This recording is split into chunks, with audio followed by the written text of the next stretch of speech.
तो प्यारे बच्चों क्वेश्चन नंबर 68 क्या कह रहा है, define the following term vitamins. देखो वाइटामिन्स हैं क्या, ये ऐसे ऑर्गेनिक कंपाउंड्स जो हमारी बॉडी प्रोड्यूस नहीं कर सकती, वो हमें स्मॉल अमाउंट्स में चाहिए होते हैं, ठीक है ना, डाइट से, ताकि वो परफॉर्म कर सकें बायोलॉजिकल फंक्शंस को, for normal health growth and maintenance of the body के लिए, ठीक है ना। हम उसको क्या बोलते हैं, वाइटामिन्स, ठीक है ना। तो क्या लिख सकते हो कि ऑर्गेनिक कंपाउंड्स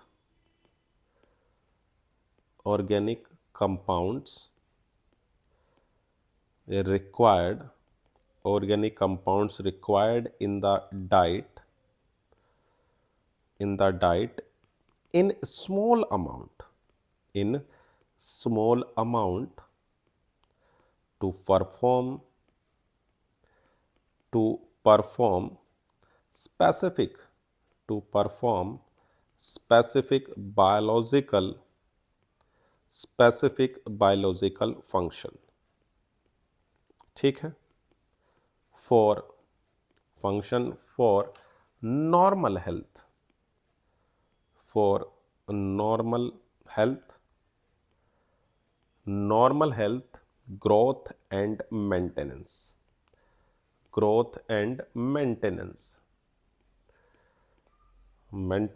ऑफ बॉडी, ठीक है। इतनी बात कि ऐसा जो भाई हमारी बॉडी प्रोड्यूस नहीं कर रही है तो हमें स्मॉल अमाउंट में चाहिए होता है डाइट से, ठीक है ना। इतनी बात, इसमें तो कोई दिक्कत नहीं है। चलो भाई, कह रहा why are vitamin A and vitamin C essential for us, ठीक है भाई। तो विटामिन ए है, उसकी अगर कमी हो जाए तो नाइट ब्लाइंडनेस हो जाती है, और विटामिन सी से आपके स्कर्वी, ठीक है ना। याद रखोगे क्यों ज़रूरत है कि जो विटामिन ए है, कौन है, ए, वो देखो उसकी कमी से हो रही है नाइट ब्लाइंडनेस, यानी कि आपको दिखना बंद हो जाता है शाम के बाद, ठीक है, नाइट ब्लाइंडनेस हो जाती है। और ये मिलता कहाँ से है, तो मैंने आपको बताया था, ये आपके ले सकते हो मिल्क से, बटर से, और आपका क्या नाम, कैरेट, राइस, इन सब से आपको मिल जाता है। और विटामिन सी की अगर मैं बात करूँ तो इसकी कमी से आपको स्कर्वी, ब्लीडिंग ऑफ गम्स हो जाता है, स्कर्वी आपकी होगी सी से, ठीक है ना। तो भाई, और स्कर्वी, हाँ ठीक है भाई, ब्लीडिंग ऑफ गम्स हो जाती है, ठीक है। और एक आप इसको कैसे पूरा कर सकते हैं, तो आप लेमन, आंवला, टोमेटो या ग्रीन वेजिटेबल्स की मदद से आप इसको पूरा कर सकते हैं। क्लियर है इतनी बात। चलो भाई, define vitamins and classified them on the basis of their solubility। देखो बच्चों, अगर हम देखें तो हमारे पास दो तरह के vitamins आपको दिखते हैं, जो फैट सोल्यूबल हैं या फिर जो आपके कैसे हैं, वाटर सोल्यूबल हैं, ठीक है ना। जो vitamins तो आप डिफाइन कर ही सकते हो, जो आपको स्मॉल अमाउंट में चाहिए। चलो एक बार और लिख देता हूँ मैं, ठीक है ना। तो vitamins क्या हैं, आपके ऑर्गेनिक कॉम्प्लेक्स हैं जो बॉडी नहीं प्रोड्यूस कर रही है और आपको स्मॉल अमाउंट में चाहिए बॉडी की ग्रोथ और मेंटेनेंस के लिए। चलो भाई लिख देते हैं। तो आपका हो जाएगा ऑर्गेनिक कंपाउंड्स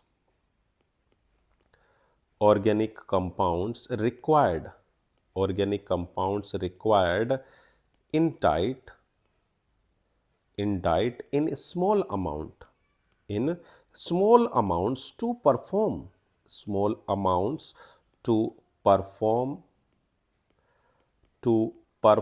specific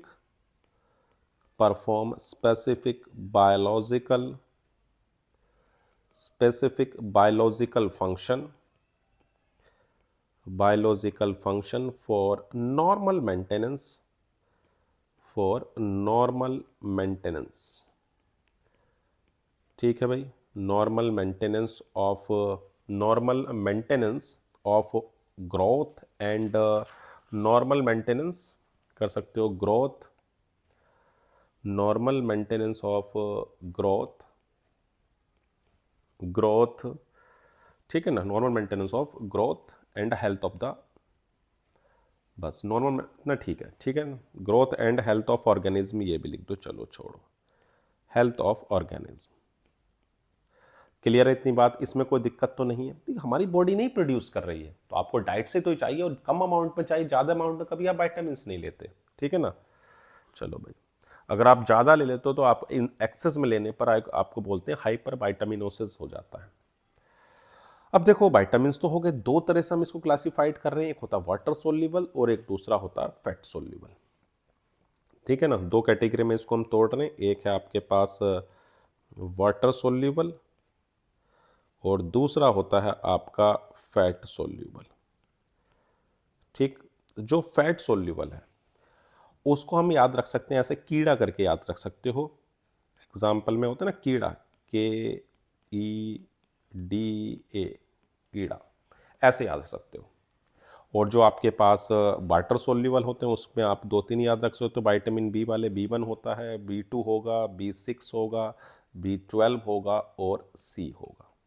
ये आपके वाटर सोल्यूबल है, ठीक है। इतनी बात, कोई दिक्कत तो नहीं है, पक्का। चलो तो प्यारे बच्चों, क्वेश्चन नंबर 71 क्या कह रहा है, what are the product of hydrolysis of maltose. देखो बच्चों, माल्टोज की हाइड्रोलिसिस से आपने कई बार देखो क्या बना था, ग्लूकोज, याद आ रहा है ना कुछ भाई, तो बहुत बार रिएक्शन होगी, याद हो जाना चाहिए। माल्टोज की अगर मैं हाइड्रोलिसिस कराता हूं तो प्यारे बच्चों आपको ग्लूकोज मिलता है 2 यूनिट, क्लियर है इतनी बात। चलो भाई, सेकंड पार्ट क्या कहता है, what type of bonding provide stability to alpha helix structure of protein. देखो भाई, इनके में जो हाइड्रोजन बॉन्डिंग होती है वो स्टेबिलिटी प्रोवाइड कराती है, आपको बताया गया था, याद करो कुछ, कौन सी बॉन्डिंग, हाइड्रोजन बॉन्डिंग, ठीक है, पक्का। चलो भाई, name the vitamin whose deficiency causes pernicious anaemia. तो विटामिन B12 याद रखना, ठीक है ना, B12 की कमी से होता है, पक्का। चलो, how are the vitamins classified, name the vitamin responsible for the coagulation of blood. देखो भाई, क्लासिफाइड हम दो कैटेगरी में करते हैं, एक होते हैं फैट सोल्यूबल और एक होते हैं वाटर सोल्यूबल। दो आपके पास है, वाटर सोल्यूबल और अगले हो गए फैट सोल्यूबल। इसमें तो कोई दिक्कत वाली बात नहीं है, फैट सोल्यूबल है और वाटर सोल्यूबल है, ठीक। एग्जाम्पल आप चाहो तो आप लिख सकते हैं, मैंने आपको बताया भी था कि भाई वाटर सोल्यूबल कौन कौन से हैं, तो भैया B1 है, B2 है, B6 है और B12 है, ठीक है। चलो भाई, ये आपके, और ये आपके कौन से हैं, तो आपका A है, D है, E है और K है, ये आपके फैट सोल्यूबल। चलो, कोई दिक्कत वाली बात नहीं, पक्का। चलो, अब देखो हमारे पास पूछा गया है कोगुलेशन ऑफ ब्लड। तो कोगुलेशन ऑफ ब्लड आप बताओ किसकी कमी से होता था, के, विटामिन के जो है वो रेस्पॉन्सिबल होता है।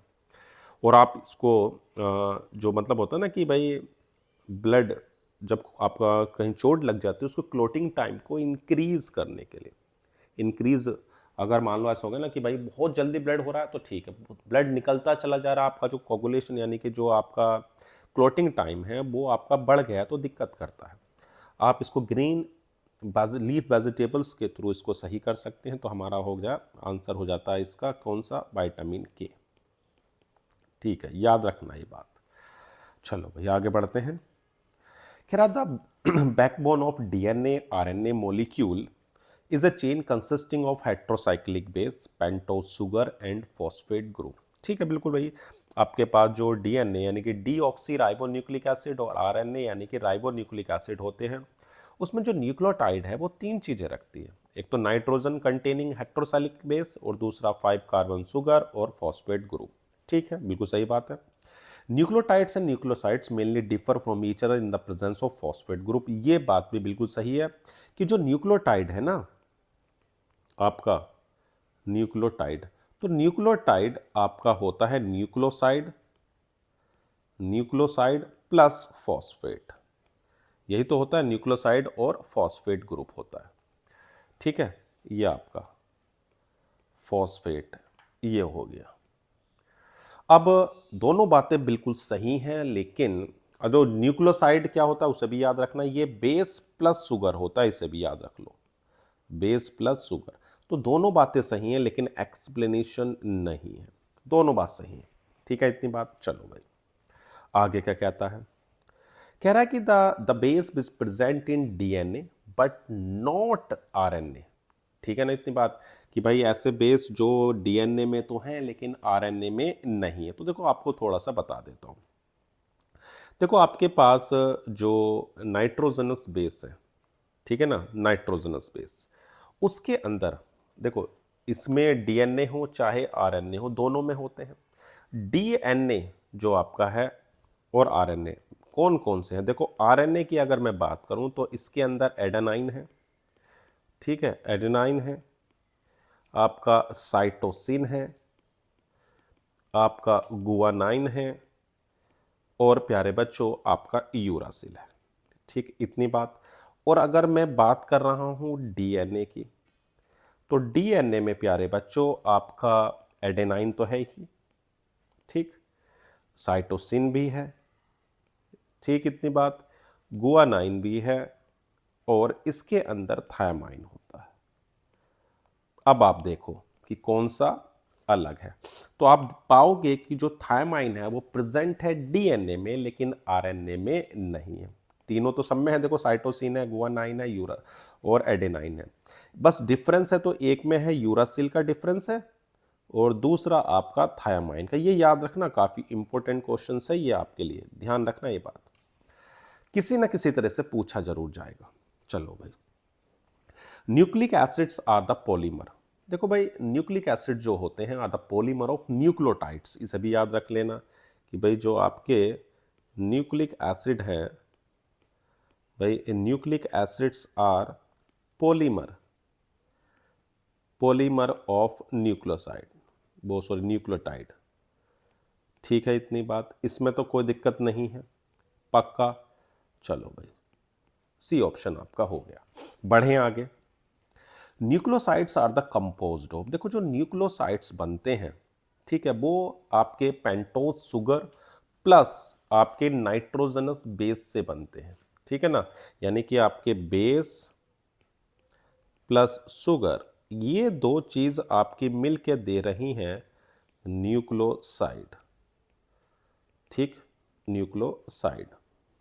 इसमें कोई दिक्कत वाली बात तो नहीं है। तो कौन सा ऑप्शन आपका है? तो सी ऑप्शन सही है कि नाइट्रोजनस बेस और पेंटोज शुगर आपको न्यूक्लियोसाइड दे रही।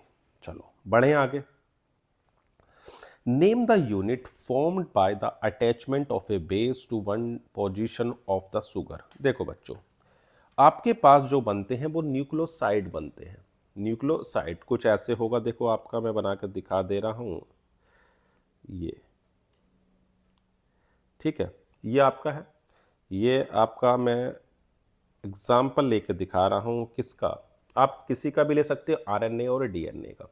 मान लो मैं न्यूक्लियोसाइड्स दिखा रहा हूं किससे, आरएनए, तो इधर जो होता है वो आपका प्यारे बच्चों बेस होता है। ये कौन है? बेस। ये आपका H है, ये कार्बन नंबर 1' है। ये जो आपके पास है ये ग्लाइकोस्टिक, ये आपकी ग्लाइकोस्टिक बॉन्ड है, ठीक है, ये OH हो गया, ये आपका हो गया HOH हो गया, इधर भी आपका H और इधर आपका CS2OH हो गया। क्लियर इतनी बात? तो ये आपका क्या दिखाया हुआ है? Nucleoside, nucleoside from RNA. तो इसमें अगर आप देखो तो ये किससे जुड़ा हुआ है? आपका जो base, name the unit form by the attachment of base of the position of sugar, तो आप सिंपल बोलोगे न्यूक्लियोसाइड। ठीक है इतनी बात, तो आंसर आपका क्या हो गया? न्यूक्लियोसाइड। बढ़े आगे। Right the product obtained after hydrolysis of DNA. देखो भाई अगर आप कंप्लीट हाइड्रोलिसिस करते हो डीएनए की, तो आपको पेंटोज शुगर, फॉस्फोरिक एसिड और नाइट्रोजन कंटेनिंग हाइड्रोसाइक्लिक कंपाउंड मिलते हैं। तो भाई हम कह सकते हैं कि भाई कंप्लीट हाइड्रोलिसिस, बात समझ में आ रही है कि complete hydrolysis of DNA yields a pentose sugar,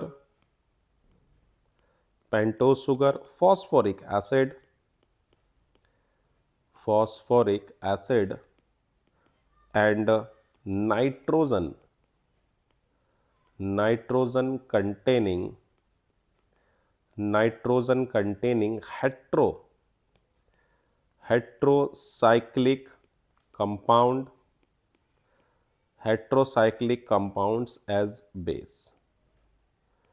ठीक है, इसमें तो कोई दिक्कत वाली बात नहीं है। चलो भाई आगे बढ़ते हैं। What is the difference between a nucleoside and nucleotide? देखो जो न्यूक्लियोसाइड है वो किससे बन रही है? बेस और शुगर से, बेस और शुगर। और जो आपकी क्या नाम न्यूक्लियोटाइड्स वो किसको कंटेन कर रही है? वो आपकी कंटेन कर रही है शुगर को, बेस को और फॉस्फेट ग्रुप। ठीक है ना? ऐसा मॉलिक्यूल जिसके अंदर आपके नाइट्रोजनस बेस हो, बॉन्डेड हो किससे? शुगर मॉलिक्यूल से, उसे हम क्या बोल रहे हैं? न्यूक्लियोसाइड। चलो भाई, तो बेस प्लस शुगर, बेस और शुगर वो आपकी क्या है प्यारे बच्चों? तो न्यूक्लियोसाइड है।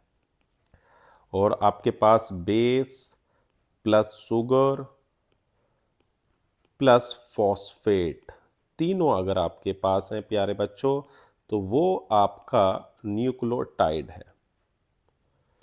क्या है? न्यूक्लियोटाइड।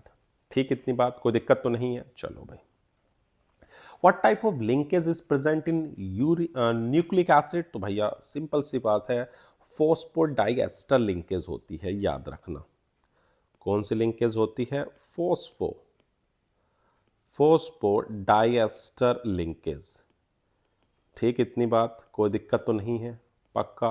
चलो भाई, याद रखें ना इस लिंकेज को। अगला कह रहा है name of the base that is found in nucleotide of RNA only. तो अभी मैंने आपको देखो पांचों लिखाए थे, देखो ये लिख रहे हैं ना, ये कहाँ गया? ये रहा। तो यूरासिल होता है आरएनए में और डीएनए में थायामाइन, बस इतने का अंतर है। ठीक है ना? तो आपका आंसर हो गया यूरासिल। चलो क्लियर। कह रहा define the following terms nucleosides. तो जो मैंने बताया न्यूक्लियोसाइड्स किसको कंसिस्ट कर रही है? या तो बेस को और आपके शुगर को। चलो भाई लिख सकते हैं, a nucleoside, the nucleoside is consist of, चाहे वो आपके बेस प्यूरीन हो, बस नाइट्रोजनस बेस होने चाहिए, प्यूरीन हो सकते हैं या फिर आपके पायरेमिडीन हो सकते हैं। ठीक है, पायरेमिडीन बेस एंड राइबोज और deoxy ribose sugar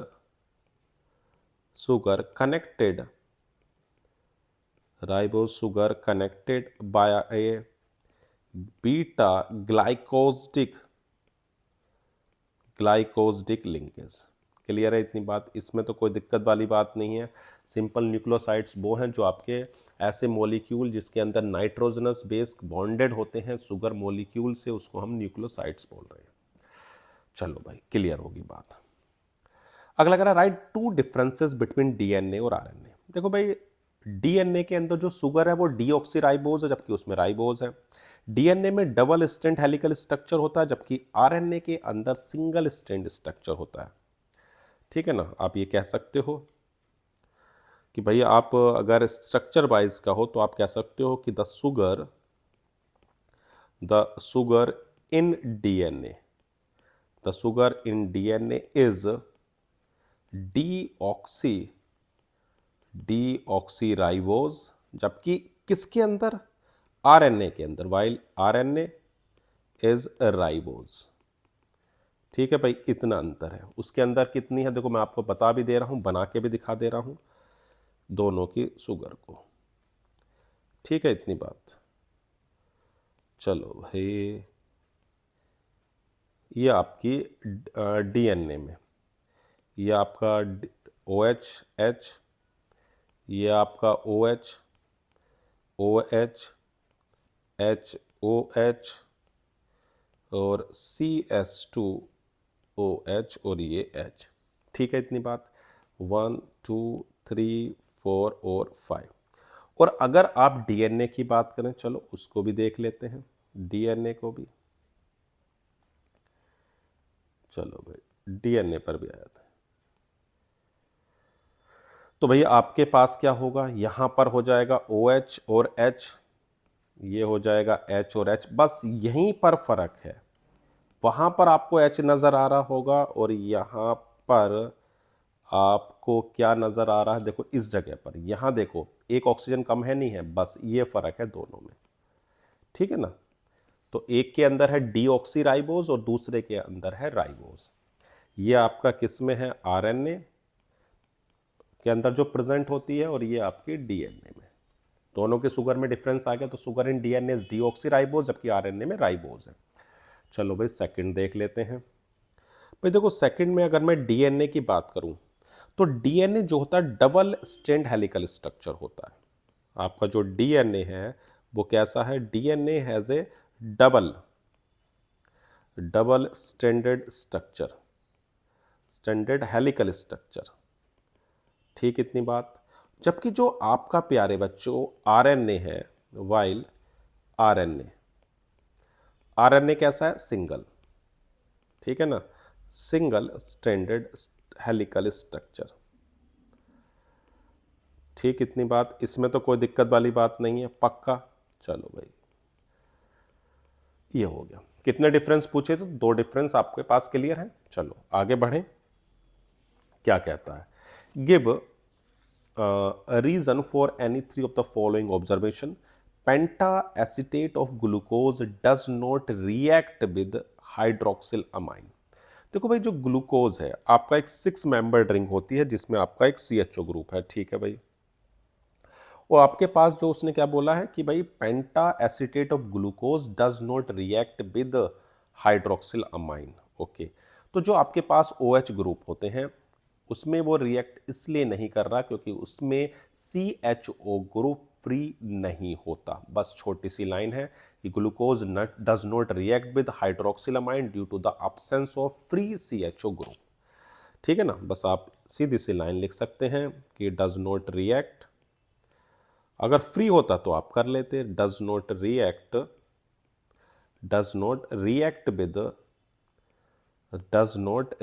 with hydroxyl amine due to the absence of, देखो भाई अगर उसके अंदर एल्डिहाइड या कीटोन ग्रुप होते तभी तो रिएक्ट करते थे, ये किससे, आपके हाइड्रोक्सिल अमाइनो या हाइड्राजिनो इनसे, लेकिन इसके अंदर कोई भी आपके पास CHO ग्रुप नहीं है, तो आप कह सकते हो absence of free CHO group.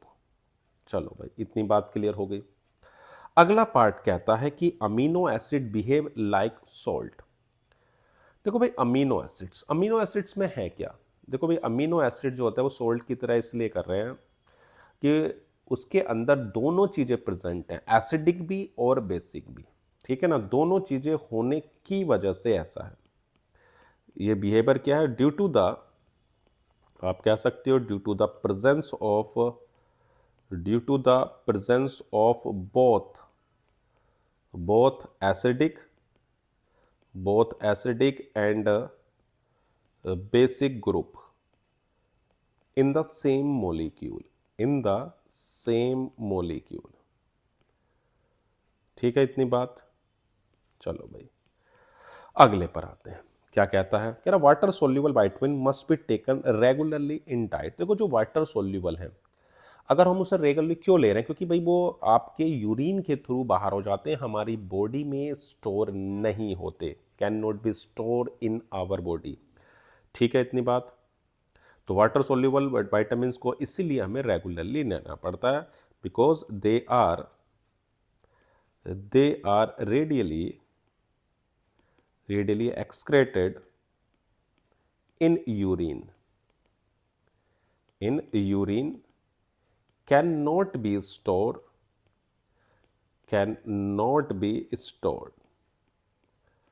in our body, ठीक इतनी बात, इसमें तो कोई दिक्कत नहीं है, पक्का। चलो भाई अगला पार्ट क्या कहता है कि the 2 strands in DNA are complementary to each other.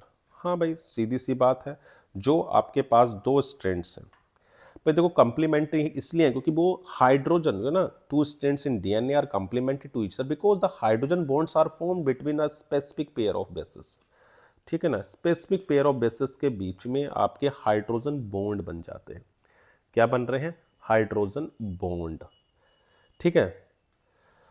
तो हाइड्रोजन बॉन्ड बन रहे हैं, तो आप कह सकते हो, उसने बोला था कि भाई 2 strands DNA complementary to each other. अब कौन कौन से हैं, देखो एडिनाइन जो होता है वो हाइड्रोजन बॉन्ड बना रहा है, यानी कि ए बना रहा होता है थायमाइन से।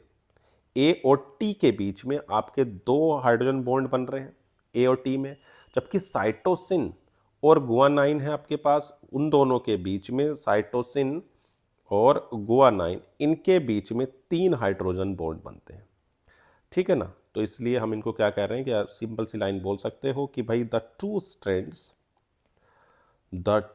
Strands in DNA are complementary to each other, are complementary to each other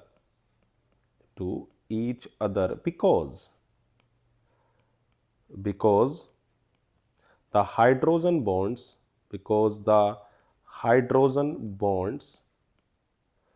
are formed. Hydrogen bonds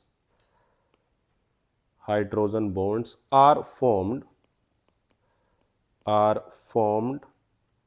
between specific pair of bases. ठीक है भाई, इतनी बात, इसमें तो कोई दिक्कत वाली बात नहीं है, पक्का। चलो भाई, समझ में आ गया तीनों चारों पार्ट। हाँ भाई, आगे बढ़ते हैं। Differentiate the following fibrous protein and globular protein, मैंने आपको बता दिया है ये, ठीक है ना। चलो एक बार और देख लेते हैं क्या दिक्कत है।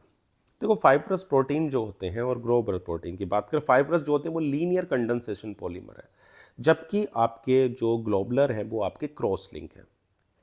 ठीक है ना, चलो एक लाइन ये आप लिख सकते हो, पहला कि भाई किसके अंदर लिख रहे हो, ग्लोबुलर के अंदर। एक बार वैसे आपने लिख लिया, कोशिश करें खुद से लिखने की, क्योंकि आप याद कर चुके हैं और आपको रिवीजन भी हो जाएगा, एक बार आप लिख के देखें। ठीक है ना, इतनी बात मैं तो आपको करा ही रहा हूं। तो आप ये कह सकते हैं कि these are cross linked protein. ठीक है, इतनी बात। और जो ये आपके हैं, ये कह सकते हैं कि these are linear condensation polymer. चलो भाई, पहली बात तो क्लियर होगी आपकी, एक क्रॉस लिंक है और ये आपके कैसे हैं, लीनियर है।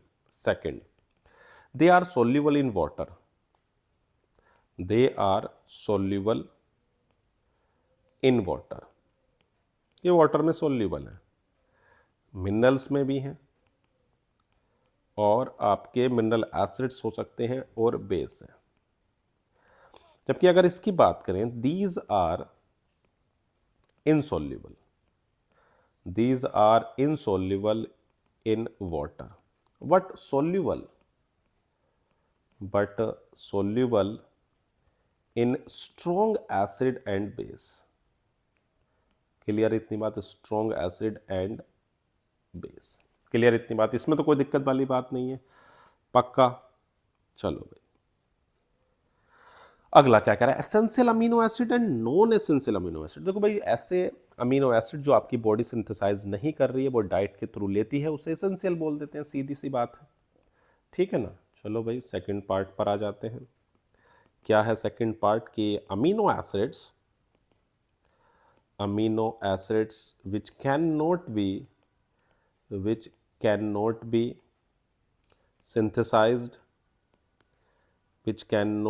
synthesized in the body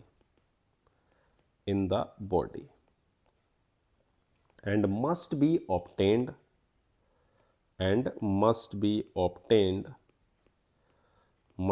obtained through diet। ठीक है, इतनी बात, जो आपको डाइट से लेने हैं उसको बोलते हैं एसेंशियल अमीनो एसिड। जो एग्जाम्पल भी मैंने आपको लिखवाए थे वही लिखा रहा हूं ताकि आपको याद रहे। और जो आपके अमीनो एसिड्स बॉडी सिंथेसाइज कर रही है, जिसको आपको ज़रूरत नहीं है, the amino acids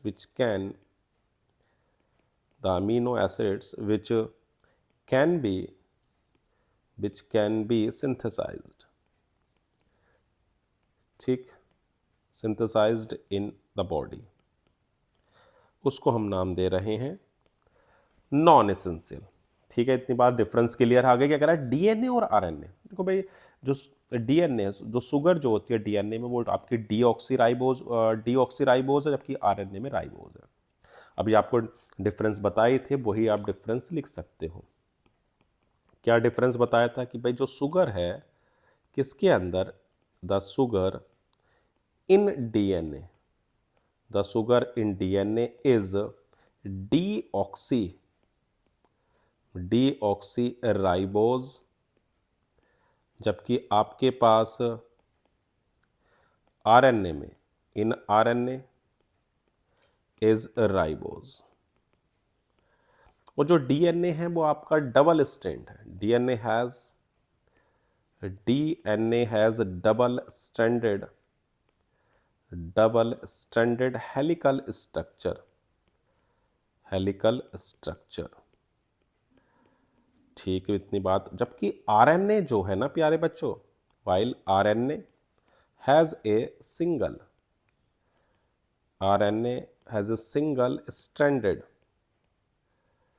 stranded helical structure.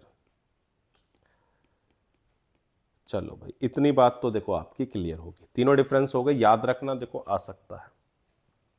चलो भाई बढ़ते हैं अगले क्वेश्चन की ओर। कह रहा है डिफाइन द फॉलोइंग टर्म। देखो वैसे तो ये सारे के सारे आपके डिफाइंड हो गए हैं कि भाई इन्वर्ट शुगर क्या थी, ये भी आपकी आ चुकी है, आपका नेटिव प्रोटीन भी आ चुका था, नहीं याद करो आई थी नहीं आई थी, आपके पास क्या थी, आपके पास इक्विमोलर मिक्सचर होता था आपका, नहीं इन्वर्ट शुगर के अंदर क्या था, equimolar.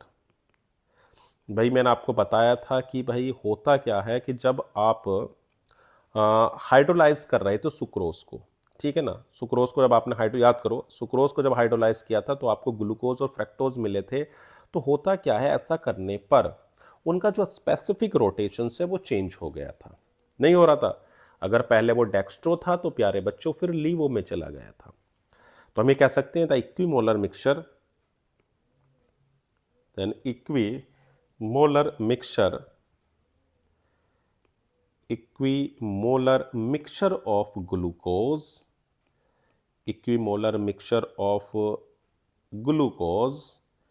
And fructose obtained by hydrolysis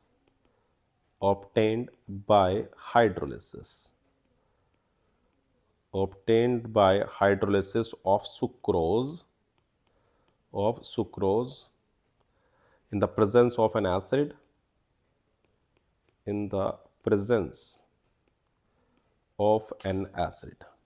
ठीक है भाई, उसको हम बोल रहे थे क्या, invert sugar.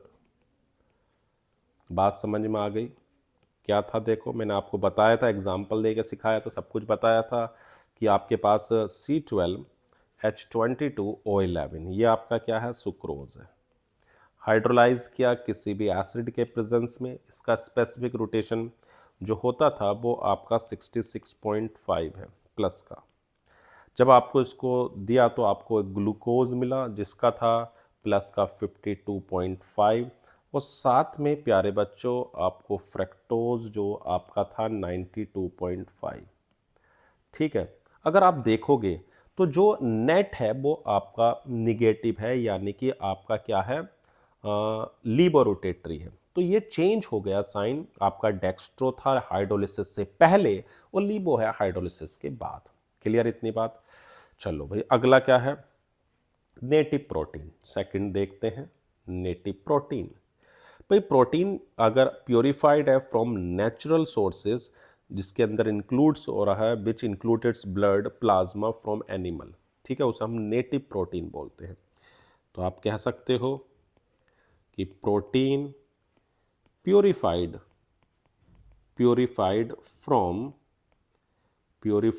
From natural source which includes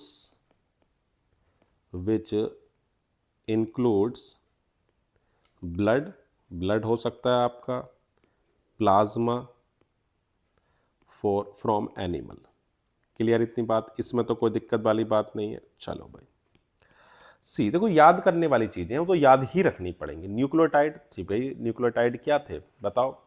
भी मैंने आपको बताया था कि न्यूक्लियोटाइड के अंदर आपको प्यारे बच्चों तीन चीजें दिखाई दे रही थी। कितनी? तीन। न्यूक्लियोटाइड में एक आपके पास है base plus sugar plus phosphate, ये तीन चीजें हैं। Base plus sugar plus phosphate, ठीक है ना, ये आपके पास है। और ये आपको क्या दे रही हैं? न्यूक्लियोटाइड। ठीक, इतनी बात, इसमें तो कोई दिक्कत वाली बात नहीं है, पक्का। चलो भाई, तीनों चीजें क्लियर हो गई, बढ़ें आगे। कह रहा give the flexible explanation of the following. Glucose does not give 2,4 DNP test. देखो भाई, आपके पास अगर हम देखें तो जो आपका ग्लूकोज होता है वो एक्चुअली में लगभग 99.95% जो होता है वो साइक्लिक हेमी एसिटल फॉर्म में होता है, इसे याद रखना। जो आपका ग्लूकोज है ना प्यारे बच्चों, वो लगभग 99.95% एग्जिस्ट होता है किसके अंदर? In cyclic hemiacetal. किसके अंदर? साइक्लिक हेमी एसिटल फॉर्म के अंदर। ठीक, बहुत कम अमाउंट, लगभग कितना amount? Less than 0.05% open chain में होता है, ठीक है ना। तो भाई 2,4-DNP जो होगा आपका, अगर फ्री CHO ग्रुप होगा ही नहीं तो रिएक्ट ही नहीं करेगा, इसे याद रख लेना कि इसके अंदर कोई भी आपका फ्री CHO ग्रुप नहीं है। Due to the absence of, मैंने आपको भी थोड़ी देर पहले भी बताया था कि उसमें भी यही रीजन था, इसमें भी आप कह सकते हो due to the absence of free CHO group. चलो भाई, ये आपकी बात हो गई क्लियर। सेकंड पार्ट क्या कह रहा? कह रहा कि the two strands in DNA are not identical but are complementary. देखो भाई, दो स्ट्रैंड्स जो हैं आपके DNA में वो आपके हाइड्रोजन बॉन्ड से जुड़े होते हैं, ठीक है ना। और उसमें जो होता है, जैसे हाइड्रोजन बॉन्ड है तो उसके अंदर आपका जो एडेनाइन होगा वो थायमाइन से, और जो गुआनाइन होगा वो साइटोसिन से हाइड्रोजन बॉन्ड से जुड़ा होगा, ठीक है। इसलिए जो आपके सीक्वेंस हैं वो एक दूसरे के कॉम्प्लीमेंट्री हैं, आइडेंटिकल नहीं है। पक्की बात। चलो भाई, क्या बताया मैंने कि भाई दो स्ट्रैंड्स जो हैं आपके उसमें प्योर क्या नाम, उनके डिफरेंट साइज हैं, ज्योमेट्रीज ऑफ द बेसिस। पहली बात तो because of different sizes identical नहीं है, because of different size, because of different size कह सकते हो, एंड ज्योमेट्री कह सकते हो किसकी? बेस की, ज्योमेट्रीज ऑफ द बेसिस, ठीक है। उसके अंदर जो आपका एडेनाइन है वो आपका 2 हाइड्रोजन बॉन्ड बना रहा है, और जो गुआनाइन है वो आपका 3 हाइड्रोजन बॉन्ड बना रहा होता है, किसके साथ? साइटोसिन के साथ। क्लियर है इतनी बात? इसमें तो कोई दिक्कत नहीं है, ठीक है ना। ओके, दोनों डिफरेंट हैं, इस वजह से हम कॉम्प्लीमेंट्री बोल रहे हैं, आइडेंटिकल नहीं। Starch and cellulose both contain glucose unit as a monomers, yet they are structurally different. देखो भाई, जो आपका स्ट्रक्चरल डिफरेंस होता है स्टार्च और सेलुलोज में, वो एक्चुअल में उनकी लिंकेज है, linkage between the glucose units. जो स्टार्च है ना प्यारे बच्चों, उसमें अल्फा डी ग्लाइकोसिडिक लिंकेज होती है। उसके अंदर जो आपके कंपोनेंट्स होते हैं, अमाइलोज हो या अमाइलोपेक्टिन हो, वो अल्फा डी ग्लूकोज से बने हुए हैं। जबकि सेलुलोज के अंदर बीटा डी ग्लूकोज होती है, जो C1 और C4 के बीच में है। क्लियर है इतनी बात?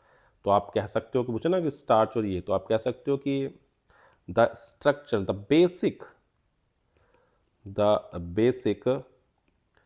structural difference, the basic structural difference between starch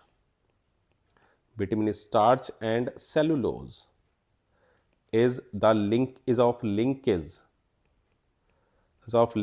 between glucose unit, ठीक है भाई। जो भी ग्लूकोज यूनिट्स हैं उनके बीच की जो लिंकेज है उसका डिफरेंस है, ठीक है इतनी बात, इसमें तो कोई दिक्कत वाली बात नहीं है, पक्का। चलो भाई, एक मैं बता दिया कि एक के अंदर हमारे पास जो है वो अल्फा डी ग्लाइकोसिडिक लिंकेज है, किसके अंदर? जो आपके पास स्टार्च होता है उसमें आपकी अल्फा डी ग्लाइकोसिडिक लिंकेज होती है, और जो सेलुलोज होता है उसके अंदर आपकी बीटा डी ग्लाइकोसिडिक लिंकेज होती है, ठीक है इतनी बात, दोनों में डिफरेंस क्लियर हो गया। चलो भाई आगे बढ़ें। कह रहा डिफरेंशिएट बिटवीन द फॉलोइंग। देखो भाई अमाइलोज और अमाइलोपेक्टिन भी कई बार आ चुका है, हाँ या ना। और ग्लोबुलर प्रोटीन, फाइब्रस प्रोटीन तो समझ लो आपको ही करना है बिल्कुल। तो देखो अमाइलोज तो देखो मैंने आपको बताया था कि ये लगभग 15 से 20% पार्ट होता है स्टार्च का। या अमाइलोपेक्टिन इधर ले लेते हैं, 15 से 20% पार्ट है, लीनियर है, पार्ट ऑफ स्टार्च। और दूसरा ये लीनियर चेन रखता है, लीनियर चेन पॉलीमर है। ठीक है, इतनी बात, लीनियर चेन पॉलीमर है, जबकि ये आपका ब्रांच्ड है। वो लगभग 80 से 85% है, 80 से 85% पार्ट होता है किसका, स्टार्च का।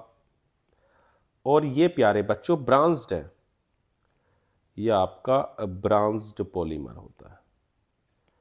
चलो भाई इतनी बात है। ये वाटर सोल्यूबल है और ये आपका प्यारे बच्चों वाटर इनसोल्यूबल है। याद रहेगी आपको बात, ठीक है ना। अब न्यूक्लियोटाइड और न्यूक्लियोसाइड्स तो आपको पता ही है भाई। न्यूक्लियोटाइड के अंदर क्या था बताओ, बताओ जल्दी से, न्यूक्लियोटाइड के अंदर क्या है। देखो सीधी सी बात है कि आपके पास न्यूक्लियोसाइड्स जो थे उसके अंदर बेस प्लस आपका क्या है, देखो बेस था, शुगर था, ये तो था। और न्यूक्लियोटाइड में आपका बेस भी है, शुगर भी है और फॉस्फेट भी है, यही तो चीजें थी। बेस है, शुगर है और फॉस्फेट है, ये आपके पास है। चलो भाई, तो न्यूक्लियोसाइड और न्यूक्लियोटाइड तो आप लिख सकते हो। न्यूक्लियोटाइड में क्या है, बेस है, शुगर है और फॉस्फेट है। ठीक, इतनी बात क्लियर। और जो आपका न्यूक्लियोसाइड है उसमें बेस प्लस शुगर है। कोई दिक्कत इसमें, कोई दिक्कत हो तो देखो बताओ, वरना बढ़ रहे हैं आगे। कह रहा which of the following reaction is not explained by the open structure of glucose. देखो भाई ओपन और स्ट्रक्चर ऑफ ग्लूकोज कौन एक्सप्लेन नहीं कर पा रहा, जिसमें आप देखो क्या formation of pentacetate of glucose with acetic anhydride कर रहा है, formation of addition product with 2,4-DNP कर रहा है, सिल्वर मिरर फॉर्मेशन ही कर रहा है, एग्जिस्टेंस ऑफ अल्फा और बीटा। देखो बाकी के जो दोनों हैं वो आपके एल्डिहाइड पार्ट से रिएक्ट करते हैं, ठीक है ना। सिर्फ यही अल्फा बीटा फॉर्म जो है ग्लूकोज की, यही नहीं एक्सप्लेन करेगी ओपन चेन स्ट्रक्चर, ठीक है। Can not explain existence of alpha और बीटा। क्यों? क्योंकि जब आपके पास पहला फर्स्ट जो आपके पास कार्बन है उसके अबाउट अगर OH आपका राइट में है तो अल्फा है और लेफ्ट में है तो बीटा। वो तभी हो सकता है प्यारे बच्चों जब वो आपकी कैसी हो, साइक्लिक हो, ओपन ना हो। चलो भाई, कह रहा which of the following is a polysaccharide. देखो भाई ग्लाइकोजन जो होता है वो पॉलीमर ऑफ ग्लूकोज है, इसलिए वो पॉलीसैकेराइड है। जबकि ग्लूकोज, माल्टोज और आपके क्या हैं, क्या नाम, लैक्टोज। भाई ग्लूकोज क्या है, मोनोसैकेराइड्स है। माल्टोज और लैक्टोज क्या है, डाइसैकेराइड्स है। सिर्फ एक ग्लाइकोजन है प्यारे बच्चों जो पॉलीसैकेराइड्स है। क्लियर इतनी बात, पक्का। चलो भाई, which one of the following statement is correct about sucrose. देखो it can reduce Tollens reagent however can not reduce Fehling reagent. Okay, ये तो गलत बात है। It undergoes mutarotation like glucose and fructose. It undergoes inversion in the configuration of hydrolysis. बिल्कुल सही है, देखो कई बार आ गया ये इन्वर्ट शुगर का, हाँ या ना, पक्का ना। देखो अभी कई बार आ चुका है, याद रखना।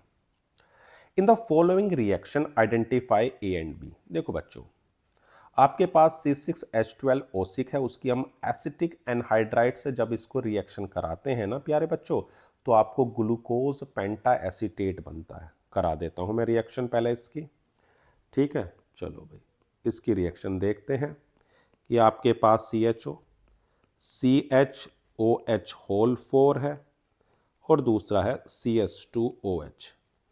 इसकी रिएक्शन हम करा रहे हैं acetic anhydride CH3CO whole twice O, ठीक है ना। ये काम क्या करता था ना, जितने भी आपके OH हैं उन सबको रिएक्ट करके पेंटा एसीटेट बना लेगा, CHO CH3 का होल 4 और CS2O COCH3, ठीक है इतनी बात, इसमें तो कोई दिक्कत वाली बात नहीं है, ये बन जाएगा, ठीक है ना। ग्लूकोज, आपका ग्लूकोज पेंटा एसीटेट बन गया, बहुत बढ़िया, ये तो बन गया आपका ए, ठीक है ना। अब दूसरा क्या है, HNO3, कंसंट्रेट HNO3। देखो भाई, इससे रिएक्शन करके आपका सैक्रिक एसिड बनता था, CHOH होल 4 और आपका है CS2OH, ये ग्लूकोज है। इसकी अगर हम HNO3 से रिएक्शन कराते हैं प्यारे बच्चों, तो ये COH और आपका CHOH होल 4 रहेगा और साथ में हो जाएगा COH, ठीक है। अब बताओ कौन सा ऑप्शन है, तो भैया ऑप्शन आपका डी है, ठीक है ना, इसमें कोई दिक्कत वाली बात नहीं है। चलो भाई, अगला कह रहा है disaccharides that are reducing in nature. देखो भाई, लैक्टोज और माल्टोज दोनों ही रिड्यूसिंग शुगर हैं। लैक्टोज और एक तो देखो लैक्टोज हो गया और माल्टोज हो गया, तो लैक्टोज और माल्टोज, तो सुक्रोज तो होता ही नहीं है, तो लैक्टोज और माल्टोज हो गए, सिंपल, क्लियर इतनी बात। चलो भाई, कह रहा account for the following, there are 5 OH group in glucose and glucose is a reducing sugar.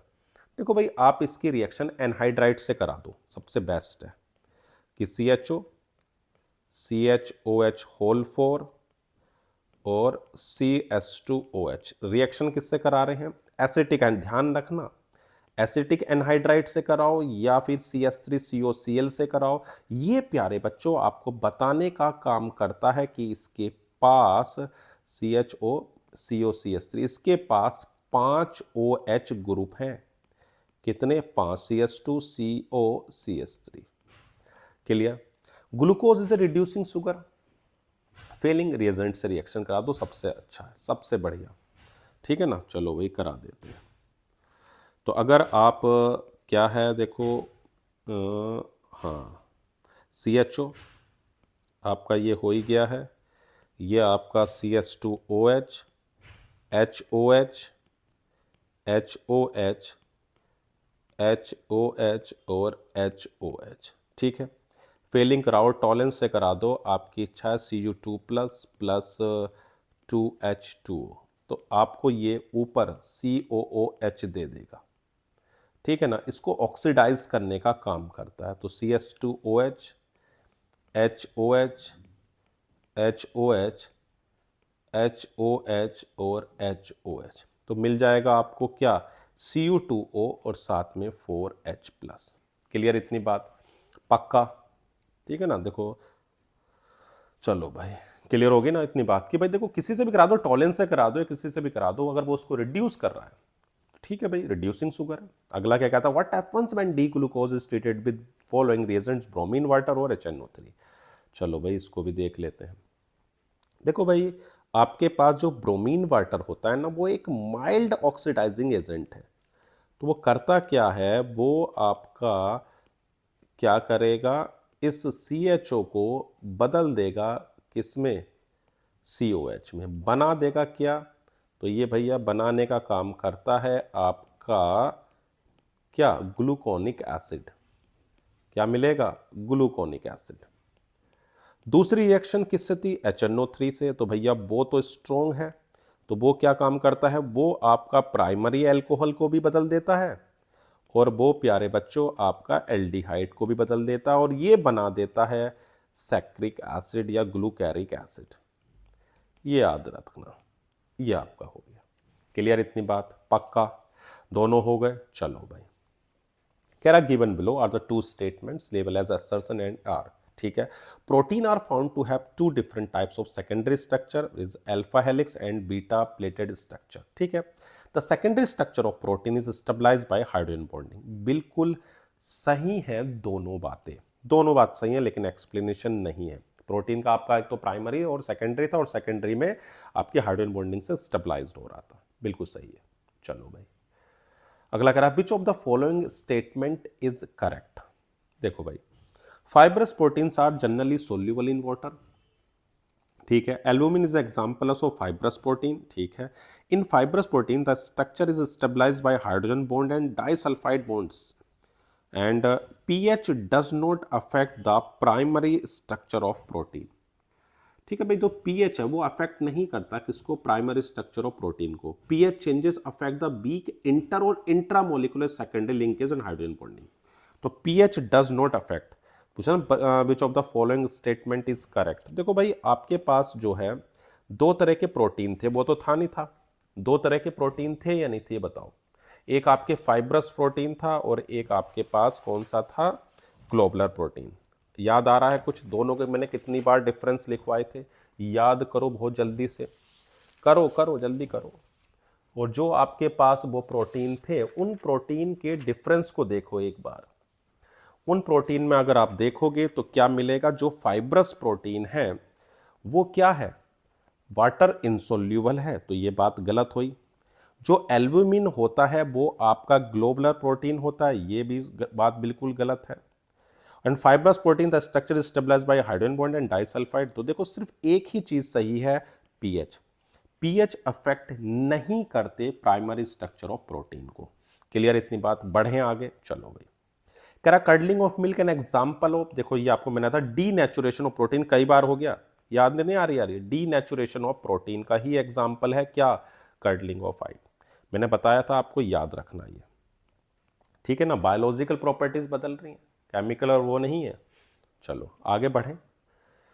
कह रहा 3 amino acids are given below, alanine and aspartic and lysine. Make 2 tripeptides using these amino acids and mark the peptide linkage in both cases and represent alanine in the zeta ion। देखो बच्चों, आपके पास जो पहला part है पहले उस पर आते हैं, ठीक है ना।